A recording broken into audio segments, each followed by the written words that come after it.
bismillaahi raxmaani raxiim kulan wacan oo wanaagsan daawadayaal halka aad naga daawanaysaan waa channelka xogta media waxaad ku soo dhawaataan warbixin gaar ah oo aan diradda ku saari doono shan qodob oo ay tahay in lagu xaliyo shirka ra'iisul wasaare Maxamed Xuseen Rooble iyo madaxda dowlad goboleedyada dalka uga furmaya magaalada caasimadda ee Muqdisho shirkaasi oo lagu saxayo qaladaadka ka jira arrimaha doorashada haddaba shantaasi qodob ayaa daawadayaal warbixintan idinku soo dusin doonaa sidoo kale waxaan idin wadaagi doonaa inta aan warbixinta ku guda jirno laba qodob oo dhabar jab ku ah madaxweyne Maxamed Cabdilaahi Farmaajo oo horyaala shirka Muqdisho ka furmaya haddaba labadaasi qodob maxay kala yihiin halkan kaga boga daawade warbixinteena ayaana ku soo qaadan doonaa hayeeshee intaanan guda gelin waxaan daawade ka dalbanaya oo ka codsanayana muuqaalkan like saarto la wadaagta asxaabtaada adigoo subscribe inoo saaraya channelka ofranaya gambalaalka si durbadii baad u hesho muuqaaladan halkan soo gelino sidoo kale daawade muuqaalka qaybtiisa hoose ee faalada lagu gudbiyo commentiga aragtidaada inagula wadaag markaana daawade waxaad ku soo dhawaataa warbixinteena golaha wada tashiga qaran ayaa saacadaha soo socda kulan ku yeelan doona caasimadda Muqdisho kadib fashilkii afgambi oo hormuud ka ahaa Farmaajo oo dhacay toddobaadkii hore dhammaan madaxda maamul goboleedyada sida Puntland Saciid Cabdullaahi Deni Galmudug Axmed Cabdi Kaariye Qoorqoor Hirshabelle Cali Cabdullaahi Xuseen Cali Gudlaawe Koonfur Galbeed Cabdicasiis Xasan Maxamed Laftagareen iyo Jubbaland Axmed Maxamed Islaam Axmed Madoobe ayaa ku sugan magaalada caasimadda Muqdisho ayaga oo ajiibay codsiga ra'iisul wasaaraha xukuumadda xilgaarsiinta ee Soomaaliya injineer Maxamed Xuseen Rooble ee ahaa shirka golaha wada tashiga qaranka qaar ka tirsan madaxda oo maalmo sii joogay ayaa la kulmay ergeyga xogayaha guud ee qaramada midoobay iyo safiiro ka socday beesha caalamka oo ay ugu horeeyaan Mareykanka iyo Ingiriiska shan qodob oo ay tahay in xoogga la saaro ayaa markaasi la soo dusinaya qodobka koowaad saxidda habraacyada waxaa jira cabasho ka jirta habraacyada iyada oo guddiga doorashada ee heer federaal iyo kuwa maamul goboleedyada iyo xataa madaxda maamul goboleedyada ee meel uga dhaceen habraacyada sida xulista ergada iyo doorashada xildhibaanada golaha shacabka ee baarlamaanka Soomaaliya waxaana soo baxaya kiisas badan oo ku saabsan isdabamareyn ee sameeyeen siid taasi oo keentay in la dhaliilo qaabka wax u socdaan keenaysana baahida loo qabo in hadda la saxo si loo soo celiyo kalsoonida lagu qabo hanaanka doorashada qodobka labaad xulista ergada waa caqabad kale oo ay tahay in wax laga qabto loogana hadlo shirkan waayo ilaa iyo hadda ma jirto hal guddi oo sida oo shaaciyay magacyada ergada qaabka loo xulay beeshay ka tirsan yihiin xataa intooda badan lama arko wajiyadooda iyo cidda ay yihiin arinta xulista ergada waxaa doodo badan ka keenay musharaxiinta mucaaradka odayaasha bulshada rayidka iyo xataa korjoogayaasha waxaana la joogaa waqtigii shirka lagu sixi lahaa arrinkan qodobka saddexaad yareynta saameynta madaxda maamul goboleedyada aqalka sare ilaa hadda oo lagu jiro golaha shacabka waxaa meesha ka baxday in ay dhacdo doorasho kaliya waxaa soo baxa cidda ay xushaan maamul goboleedyada iyaga oo gacanta ku haya guud ahaan doorashada madaxda maamul goboleedyada cid aanay doonayn ma noqon karo musharax ma ahaan karo oday ergo ama xataa korjooge waxaa jiray kuraas badan oo muran ka jiray sida hoob 67 hoob 103 iyo hoob 154 qodobka afraad kaalmaha seed feed iyo EDRC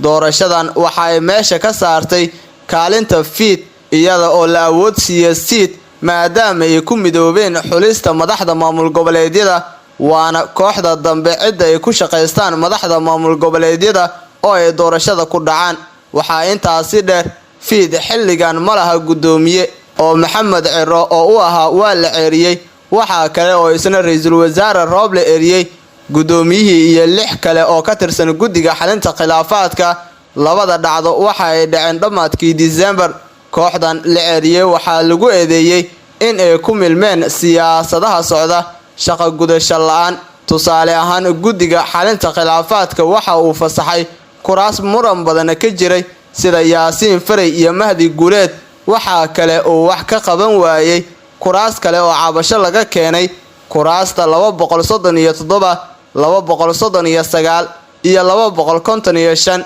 iyaga oo lacagta iska qaata. Qodobka shanaad, jadwal doorasho oo cusub. Waxaa in ka badan 4 jeer lagu guul dareystay jadwalka doorashada, waxaana kulankan uu noqon karaa mid lagu dejiyo jadwal doorasho oo la hubo xilliga lagu soo gabagabeyn doono doorashada golaha shacabka, la dhaarin doono labada aqal, guddoon dooran doonaan, isla markaana ay noqonayso doorashada madaxweynaha. Doorashada golaha shacabka ee baarlamaanka Soomaaliya ayaa waxaa ku horgadaaman qodobo dhowr oo ay ka mid yihiin khilaafyada u dhaxeeya ra'iisul wasaaraha iyo madaxweynaha iyo sidoo kale gudiyada doorashada. Laba qodob oo dhabarjab ku ah farmaajo ayaa waxaa la soo tabinayaa in ay hor yaalaan shirka Muqdisho ka furmaya ee golaha wadatashiga qaran. Shirka golaha wadatashiga qaran ayaa la filayaa in uu Isniinta ka furmo magaalada caasimadda Muqdisho kadib markii ay soo wada gaareen dhammaan madaxweyne goboleedyada dalka. Hase yeeshee shirka ayaa wajahaya caqabad xoogan,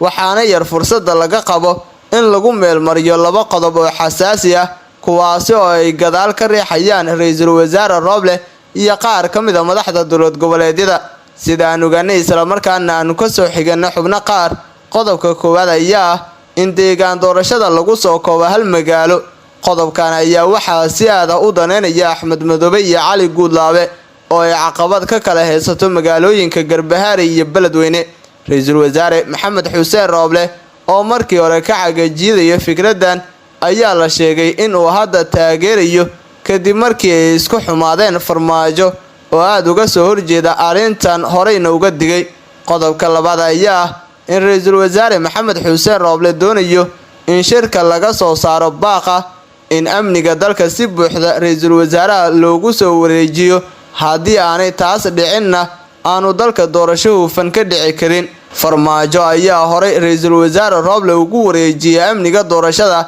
balse taas wax weyn ma bedelin, waxaana weli hay'adaha amniga si buuxda gacanta ugu haya farmaajo. Ra'iisul wasaaraha xukuumadda xilgaarsiinta ee Soomaaliya Injineer Maxamed Xuseen Roble ayaa rumaysan in haddii ay golaha wadatashiga qaran ee qodobkan isku raacaan shuruudna uga dhigaan dhamaystirka doorashada, in ay hogaamin karto in beesha caalamka ay cadaadis ku saarto farmaajo in uu sidaasi sameeyo. Inkasta ay u badan tahay in farmaajo uusan marnaba taasi aqbali doonin, ra'iisul wasaare Roble ayaa qorsheynaya in haddii uu amniga gacanta ku dhigo inuu bedelo dhammaan taliyaasha ciidamada dalka si uu awoodda dalka si buuxda gacanta ugu dhigo. Si kastaba ha ahaatee, Qoorqoor iyo Laftagareen oo ku xiran madaxweyne farmaajo ayaa lagu wargeliyay in aysan marnaba ogolaan labadan qodob, waxaana diidmadooda ay ka dhigi kartaa in shirka uu ku soo dhamaado natiijo la'aan ama laga soo saaro qodobo aan macno badan lahayn.